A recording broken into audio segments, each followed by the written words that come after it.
back to spices and flavors. ഇന്നത്തെ നമ്മുടെ special തനിനാടൻ കക്കയിറച്ചി roast ആണ്. വീഡിയോയിലേക്ക് പോകുന്നതിന് മുന്നേ ചാനൽ സബ്സ്ക്രൈബ് ചെയ്യാനും നോട്ടിഫിക്കേഷൻ ലഭിക്കുന്നതിനായിട്ട് ബെൽ ഐക്കൺ ക്ലിക്ക് ചെയ്യാനും മറക്കരുത്. ഞാനിവിടെ കക്കയിറച്ചി റോസ്റ്റ് ഉണ്ടാക്കാനായിട്ട് ഒരു 1.5 കിലോ കക്കയാണ് എടുത്തിട്ടുള്ളത്. ഇതിനെ നമുക്ക് ക്ലീൻ ചെയ്തെടുക്കണം. ഇതൊന്ന് നമുക്ക് ബോയിൽ ചെയ്തിട്ട് വേണം ഇതിന്റെ ഫ്ലഷ് ഇതിനകത്തുനിന്ന് എടുക്കാനായിട്ട്.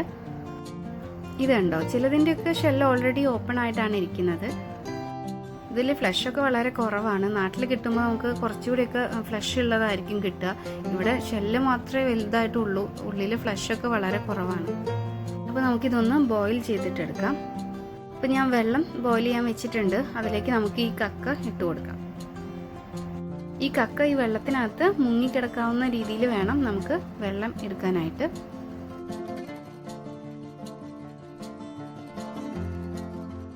ഇപ്പോൾ വെള്ളം നന്നായിട്ട് തിളയ്ക്കാൻ തുടങ്ങിയിട്ടുണ്ട്. ഷെല്ലൊക്കെ ഇതുപോലെ ഓപ്പൺ ആയി കിട്ടിയിട്ടുണ്ട്.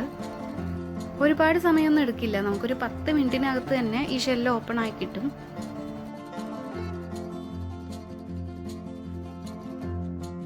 അപ്പോൾ നമുക്കിത് കോരി മാറ്റിയിട്ട് ഇനി തണുക്കാനായിട്ട് മാറ്റി വയ്ക്കാം.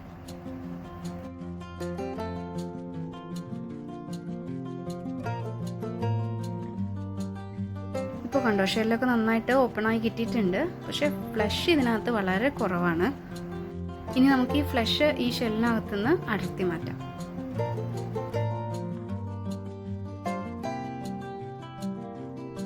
ഇപ്പോൾ ഈ കക്കയിറച്ചി ഞാൻ മാറ്റി വെച്ചിട്ടുണ്ട്. ഇതൊന്ന് നമുക്ക് ക്ലീൻ ചെയ്തെടുക്കാം. അതുപോലെ നമ്മൾ കൈവച്ചൊന്ന് പ്രസ് ചെയ്ത് കൊടുത്താൽ ഇതിനകത്തൊരു ബ്ലാക്ക് കളറുള്ള ഒരു വേസ്റ്റ് കാണാം. ഇത് നമ്മൾ മാറ്റിക്കളയണം. ഇതുപോലെ നമുക്ക് എല്ലാ കക്കയിറച്ചിയും ക്ലീൻ ചെയ്തെടുക്കണം. ഞാനിതിവിടെ നന്നായിട്ട് ക്ലീൻ ചെയ്ത് വാഷ് ചെയ്ത് വെച്ചിട്ടുണ്ട്. ഇനി ഇതിലേക്ക് നമുക്കൊരു 1/2 ടീസ്പൂൺ മഞ്ഞൾപ്പൊടി ചേർത്ത് കൊടുക്കാം. 1/2 ടീസ്പൂൺ കുരുമുളക് പൊടി ചേർത്ത് കൊടുക്കാം.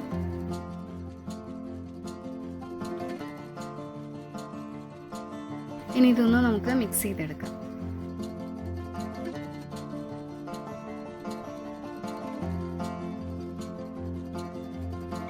ഇപ്പോൾ ഞാനിതിവിടെ മിക്സ് ചെയ്ത് വെച്ചിട്ടുണ്ട്.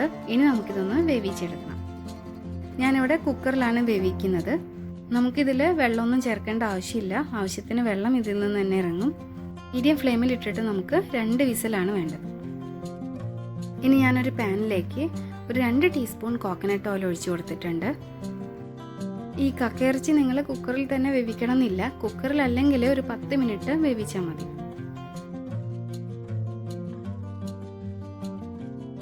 ഓയിൽ ഇപ്പോൾ നന്നായിട്ട് ചൂടായിട്ടുണ്ട്. ഇതിലേക്ക് നമുക്ക് വേവിച്ച് വെച്ചിരിക്കുന്ന കക്കയിറച്ചി ചേർത്ത് കൊടുക്കാം.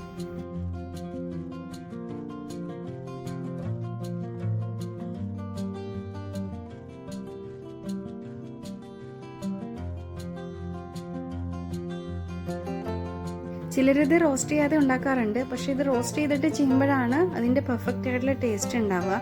അല്ലെങ്കിൽ ഇത് ഒരു റബ്ബർ പോലെ കിടക്കും. ഒരുപാട് നേരമൊന്നും റോസ്റ്റ് ചെയ്യേണ്ട ആവശ്യമില്ല. ഒരു 3-4 മിനിറ്റ് റോസ്റ്റ് ചെയ്തിട്ട് മാറ്റി വയ്ക്കാം. ഇനി നമുക്ക് ഒരു പാനിലേക്ക് ആവശ്യത്തിന് വെളിച്ചെണ്ണ ഒഴിച്ചു കൊടുക്കാം. വെളിച്ചെണ്ണ ചൂടാകുമ്പോൾ നമുക്കതിലേക്ക് കുറച്ച് തേങ്ങാക്കൊത്ത് ഇട്ട് കൊടുക്കാം. തേങ്ങാക്കൊത്ത് താല്പര്യമില്ലാത്തവരാണെങ്കിൽ ചേർക്കേണ്ട ആവശ്യമില്ല കേട്ടോ.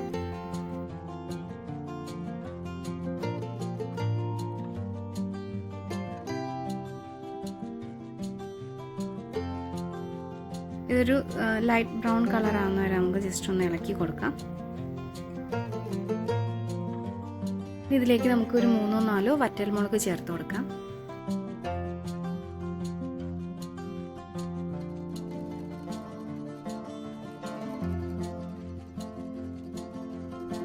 ആവശ്യത്തിന് കറിവേപ്പില ചേർക്കാം.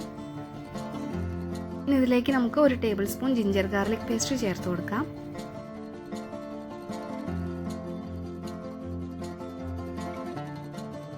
ഇനി ഇതിൻ്റെ റോസ് സ്മെല്ലൊക്കെ പോകുന്ന വരെ നമുക്ക് നന്നായിട്ട് വഴറ്റിയെടുക്കാം.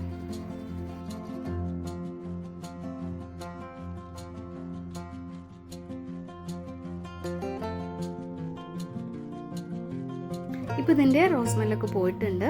ഇനി നമുക്കിതിലേക്ക് ഒരു 2 മീഡിയം സൈസ് സവോള തിന്നായിട്ട് അരിഞ്ഞത് ചേർത്ത് കൊടുക്കാം.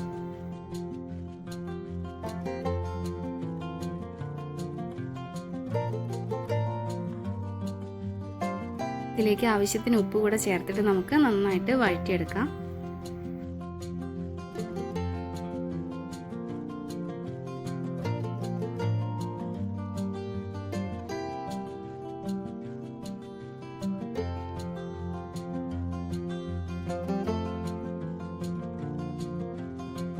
ഇവിടെ സവോള നല്ല ഗോൾഡൻ കളറായി വന്നിട്ടുണ്ട്.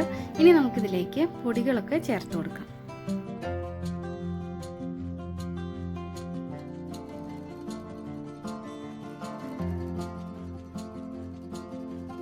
ഇതിലേക്ക് നമുക്ക് ഒരു 1/2 ടീസ്പൂൺ മഞ്ഞൾപ്പൊടിയും 1/2 ടീസ്പൂൺ മുളക് പൊടിയും കൂടെ ചേർത്തിട്ട് നന്നായിട്ട് വഴറ്റിയെടുക്കാം.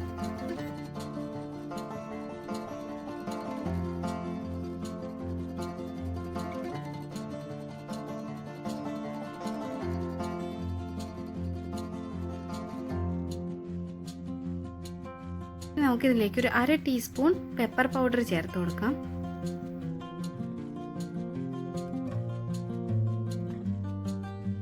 ഒരു 1/4 ടേബിൾ സ്പൂൺ മല്ലിപ്പൊടി ചേർത്ത് കൊടുക്കാം. 1 ടേബിൾ സ്പൂൺ മീറ്റ് മസാല ചേർത്ത് കൊടുക്കാം. ഇനി ഇത് നമുക്ക് നന്നായിട്ടൊന്ന് മിക്സ് ചെയ്തെടുക്കാം.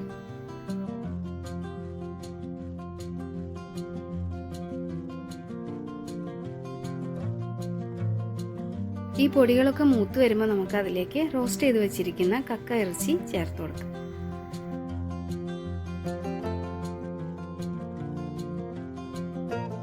ഇനി ഇത് നമുക്ക് നന്നായിട്ട് മിക്സ് ചെയ്ത് യോജിപ്പിക്കാം.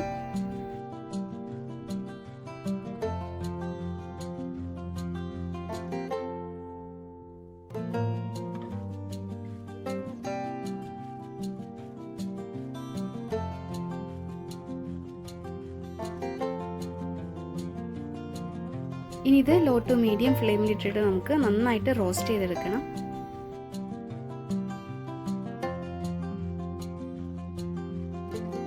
ഇനി ഇതിലേക്ക് നമുക്ക് ആവശ്യത്തിന് ഉപ്പ് കൂടെ ചേർത്ത് കൊടുക്കാം.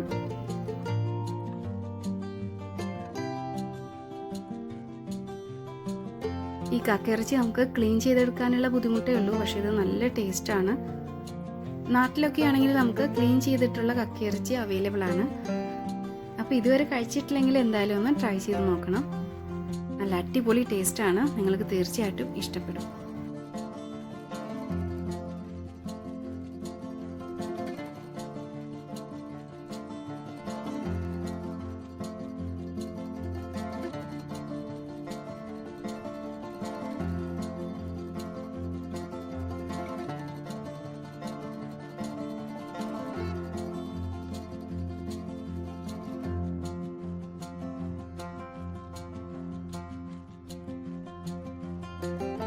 ഇതുപോലെ ലോ ടു മീഡിയം ഫ്ലെയിമിൽ ഇട്ടിട്ട് കുറച്ച് സമയം ഒന്ന് റോസ്റ്റ് ചെയ്തെടുക്കണം.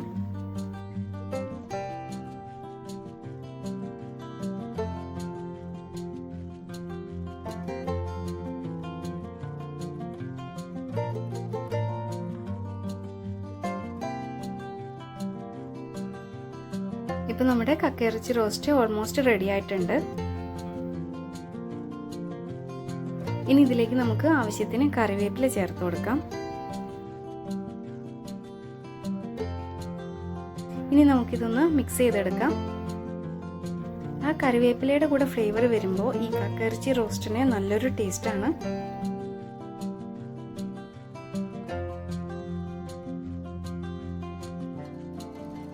ഇപ്പൊ നമ്മുടെ നല്ല ടേസ്റ്റിയും സ്പൈസിയൊക്കെ ആയിട്ടുള്ള കുട്ടനാടൻ സ്പെഷ്യൽ കക്കയിറച്ചി റോസ്റ്റ് റെഡി ആയിട്ടുണ്ട്.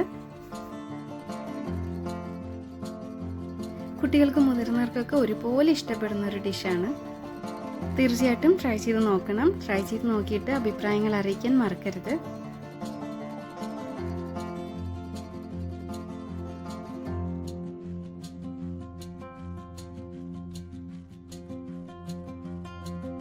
അപ്പോൾ ഈ കുട്ടനാടൻ സ്പെഷ്യൽ കക്കയിറച്ചി റോസ്റ്റ് നിങ്ങൾക്ക് ഇഷ്ടമായെന്ന് കരുതുന്നു. ഇഷ്ടമായെങ്കിൽ please to subscribe, like and share. Thank U.